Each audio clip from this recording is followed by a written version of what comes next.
అందరికీ నమస్తే. Welcome to signal TV. Hyderabad రహదారులన్నీ కూడా చిన్న గల్లీలు కాదు, ప్రధానమైన రహదారులు కాదు, ఏ స్థాయిలో ప్రతిరోజు రద్దీగా ఉంటుంది అనేటువంటిది మనం రోజు చూస్తూనే ఉంటాం.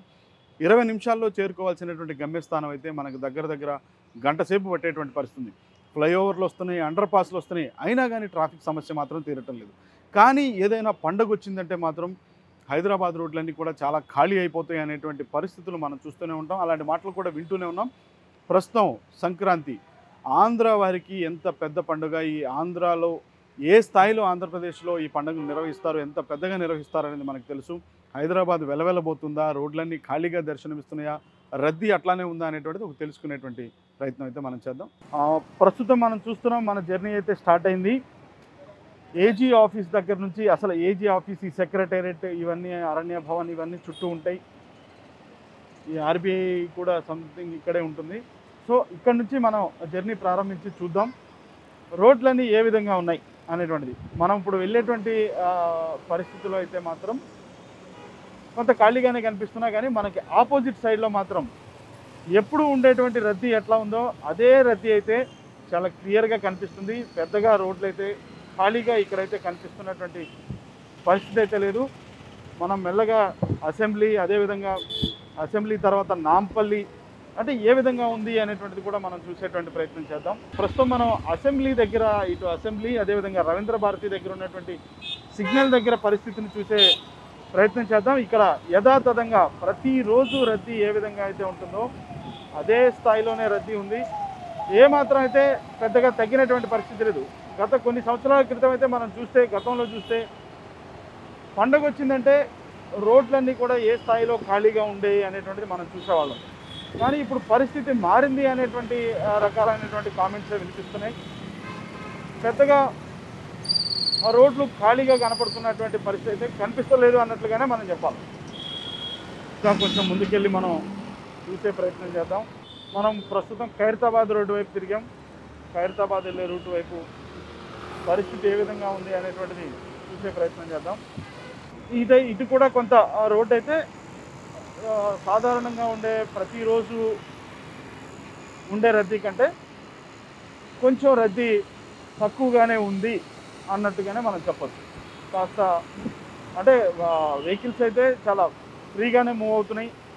ఒక 30 నుంచి 40 స్పీడ్ వరకు కూడా వెళ్ళేటువంటి పరిస్థితి అయితే కనిపిస్తుంది. ప్రస్తుతం మనం లక్డికా పూల్ చేరుకున్నాం. లక్డికా పూల్ దగ్గర రోజువారీ ట్రాఫిక్ ఏ విధంగా ఉంటుందో అదే పరిస్థితి కనిపిస్తుంది. కొంత ఫ్రీగా నడుస్తుంది అన్నట్లుగా మనం చెప్పచ్చు. ఇంకా మనం ఖైరతాబాద్ వైపు కూడా వెళ్దాం. మరి చాలామంది ఊర్లు పోయిరా, ఊర్లు పోలేదా అనేటువంటి ఆశ్చర్యం అయితే, అలాంటి ప్రశ్న అయితే ఉత్పన్నం అవుతుంది అన్నట్లుగానే మనం చెప్పచ్చు. ఇదిగోండి ఇక్కడ చూస్తున్నాం మనం, ఇక్కడ ఉండే రద్దీ అయితే ఇక్కడ ఉన్నట్టే ఉంది. ఇంకా మనం ఖైరతాబాద్ దగ్గర కూడా పరిస్థితి చూద్దాం. అక్కడ కూడా చాలా పెద్ద జంక్షన్ ఉంటుంది, మనకి తెలుసు. సో ఇక్కడ ఖైరతాబాద్ దగ్గర మాత్రం కొంచెం కాస్త ఖాళీగానే ఉంది అన్నట్లుగానే చెప్పచ్చు. ఇంకా పంజాగుట్ట ఫ్లైఓవర్ అయితే, అదే పంజాగుట్ట దగ్గర కానీ, పంజాగుట్ట జంక్షన్ దగ్గర కానీ ఏ స్థాయిలో ట్రాఫిక్ ఉంటుందో, నిమ్స్ దగ్గర నుంచి, ఎర్రమంజల్ నుంచి ప్రారంభం అయితే కనీసం పంజాగుట్ట సిగ్నల్ దాటాలి అంటే మాత్రం దగ్గర 4 to 5 మినిట్స్, ఒక్కొక్కసారి 10 మినిట్స్ కూడా పట్టేటువంటి పరిస్థితి ఉంటుంది. ఇది ఖైరతాబాద్ సిగ్నల్ దగ్గరికి అయితే మనం చేరుకున్నాం. ఖైరతాబాద్ సిగ్నల్ దగ్గర పరిస్థితి చూస్తే ఇక్కడ కూడా కొంచెం ఖాళీగా కనిపిస్తుంది అన్నట్టుగా మనం చెప్పొచ్చు. ఖైరతాబాద్ దగ్గర అయితే కొంత ఫ్రీ ఫ్లోగా అయితే నడుస్తుంది. మూవింగ్ అయితే ఫ్రీగానే ఉంది. రోజు ఉండే అంత స్థాయిలో అయితే రద్దీ అయితే లేదు అన్నట్టుగానే చెప్పొచ్చు. కానీ అలా అని ట్రాఫిక్ లేకుండా అయితే మాత్రం లేదు. ఒకప్పుడైతే రోడ్లు చాలా ఖాళీ కనపడుతుంటాయి. ఆ పండగ వచ్చిందంటే చాలు, చాలామంది ఇటు ఆంధ్రప్రదేశ్ కానివ్వండి, లేదంటే ఇంకా ఇతర రాష్ట్రాలలో కానివ్వండి, వాళ్ళంతా కూడా చాలామంది వెళ్ళిపోతారు. ఎక్కువగా ఆంధ్రప్రదేశ్, ఇక్కడ ఉన్న నివాసం ఉండేటువంటి వాళ్ళంతా కూడా ఎక్కువగా ఆంధ్రప్రదేశ్ నుంచి వచ్చి స్థిరపడిన వాళ్ళే ఎక్కువ ఇక్కడ ఉన్నారు అనేటువంటిది అయితే మనం వింటూనే ఉంటాం. ప్రస్తుతం మనం రాజ్భవన్ రోడ్లోకి తిరిగాం. రాజ్భవన్ రోడ్డు దగ్గర పరిస్థితి చూస్తే రాజ్భవన్ రోడ్డు రద్దీగానే ఉంది. అంటే ఈ పరిస్థితిని మనం ఎలా అర్థం చేసుకోవచ్చు అంటే, ఇక్కడ హైదరాబాద్లో ఉండి హైదరాబాద్ వాసుల కంటే ఇక్కడ స్థిరపడిన వాళ్ళే ఎక్కువ. అంటే వారంతా కూడా ఇక్కడ వెకేషన్స్కి వాళ్ళు అవుట్ స్టేషన్ వెళ్ళిపోతే ఏదన్నా పెద్ద పెద్ద పండుగలు లాంటివి, దసరా, దీపావళి, సంక్రాంతి లాంటి పెద్ద పెద్ద పండుగలు వచ్చి వాళ్ళంతా వాళ్ళ స్వగ్రామాలకు వెళ్ళిపోతే మాత్రం హైదరాబాద్ రోడ్లు ప్రత్యేకంగా ఖాళీగా కనిపిస్తున్నాయి అన్నట్లుగానే మనం చెప్పొచ్చు. ప్రస్తుతం మనం ఖైరతాబాద్ ఫ్లైఓవర్ అయితే ఎక్కుతున్నాం. ఖైరతాబాద్ ఫ్లైఓవర్ ఇక్కడ ఒక్కసారి చూడాలి, ఎందుకంటే సెక్రటేరియట్ నుంచి ఖైరతాబాద్ ఫ్లైఓవర్ యూజ్ చేసే వాళ్ళు, ఇట్లా ఈ మార్గం గుండా వెళ్ళే వాళ్ళు ఎవరైతే ఉంటారో, ఇక్కడ కనీసం ఫ్లైఓవర్ స్టార్టింగ్ దగ్గర నుంచి ఇట్లా మధ్య మధ్యలో మనకి డ్రైవింగ్ సెన్స్ లేకుండా ఉండేవాళ్ళు ఇట్లా మధ్య మధ్యలో కనపడుతుంటారు. బాలకృష్ణ సినిమాలో డైలాగ్ ఉంటుంది కదా, ఒకటి బాలకృష్ణ చెప్తాడు ఒక డైలాగ్, ఒకడికి నేను ఎదురుపోయినా వాడికే రిస్క్, ఒకడు నాకెదురు వచ్చినా వాడికే రిస్క్ అంటాడు. అట్లాగే మనం హైదరాబాద్లో మనకి ఎంత డ్రైవింగ్ పర్ఫెక్ట్ వచ్చినా కానీ చాలా జాగ్రత్తగానే మనం పోవాలి. అవతల వాడికి సెన్స్ ఉన్నా మనకే రిస్క్, అవతల వాడు సెన్స్లెస్గా బిహేవ్ చేసినా మనకే రిస్క్. చూశారు కదా, ఒక్క సెకండ్లో యాక్సిడెంట్ అయ్యేది. దేవుడి దయ వల్ల, భగవంతుడి దయ వల్ల తప్పించుకున్నాం. పండగ పూట ఎలాంటి ఇబ్బంది లేకుండా అయితే తప్పించుకున్నాం అని అనుకోవచ్చు. ఈ ఖైరతాబాద్ ఫ్లైఓవర్ ఏ స్థాయిలో రద్దీగా ఉంటుందో కూడా మనకు తెలుసు.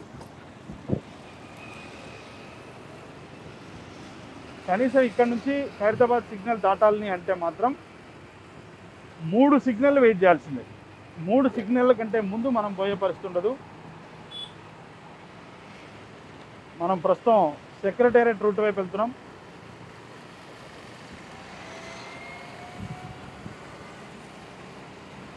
సో సెక్రటేరియట్ వైపు పరిస్థితి ఏ విధంగా ఉంది అనేటువంటిది కూడా మనం చూద్దాం.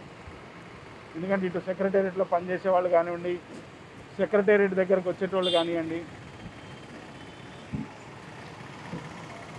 సెక్రటేరియట్లో చాలామంది పనుల కోసం వచ్చేవాళ్ళు కానివ్వండి, నిత్యం రద్దీగానే ఉంటుంది ఈ రోడ్డు కూడా. ప్రస్తుతం ఈ సెక్రటేరియట్ రోడ్ అయితే మాత్రం, ఈ ట్యాంక్ బండ్ పరిసర ప్రాంతాలు అయితే కొంత రద్దీ తక్కువగానే కనిపిస్తుంది.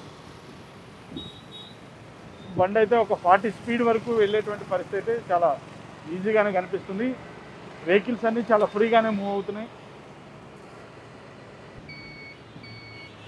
ఇక మనం ట్రిప్ ముగించే ప్రయత్నం చేద్దాం. ఇక్కడ చివరిగా ఇక మనం ఎండింగ్ పార్ట్ చూసాం. ఇక్కడ చూస్తే ఇక్కడైతే మళ్ళీ కొంత సెక్రటేరియట్ నుంచి లకిడికాపుల్ పోయే రోడ్ ఏదైతే ఉందో ఇక్కడ మళ్ళీ కొంత ట్రాఫిక్ కనిపిస్తుంది. సో ఇక్కడ సాధారణ రద్దీయే కనిపిస్తుంది. అటు ఎక్కువ లేదు, ఇటు తక్కువ లేదు, సాధారణమైన రద్దీ ఉంది. మనం ఇక్కడతో ట్రిప్ అనేది ఒక చక్కర అయితే కొట్టొచ్చినాం. ఇక్కడతో మన ట్రిప్ ముగిద్దాం. సో చూశారు కదా మీరు, అంత రోడ్లు ఏ పరిస్థితుల్లో ఉన్నాయి ఏంటి అనేటువంటిది కూడా మీరు చూశారు. మనం ఏడికెళ్ళి స్టార్ట్ అయినామో అక్కడికే ఎండ్ చేస్తున్నాం ఇప్పుడు.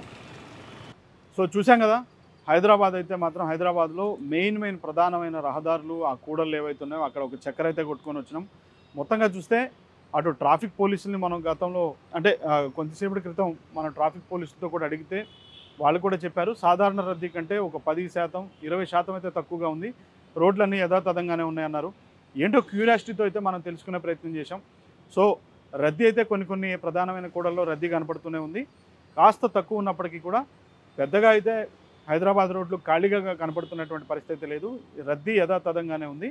కాకపోతే కొంచెం వెహికల్స్ అయితే చాలా ఫ్రీగా మూవ్ అవుతున్నట్లుగానే చెప్పాలి. కొన్ని చోట్ల అయితే మాత్రం రోడ్లు అయితే కాస్త ఖాళీగా దర్శనమిస్తున్నట్లుగానే చెప్పొచ్చు. సో ఏదేమైనా కానీ సంక్రాంతి పండగకి అయితే మాత్రం చాలామంది వాళ్ళ కుటుంబాలతో, ప్రత్యేకించి ఆంధ్రప్రదేశ్లో ఉండేవాళ్ళు ఎవరైతే ఉన్నారో వాళ్ళందరూ అక్కడ గడపటానికి వారి ఫ్యామిలీతో చక్కగా కుటుంబ సభ్యులతో ఆ పండగ వాతావరణం, ఆ పండగని పూర్తి స్థాయిలో అంగరంగ వైభవంగా జరుపుకోవడానికి అయితే వెళ్ళారు.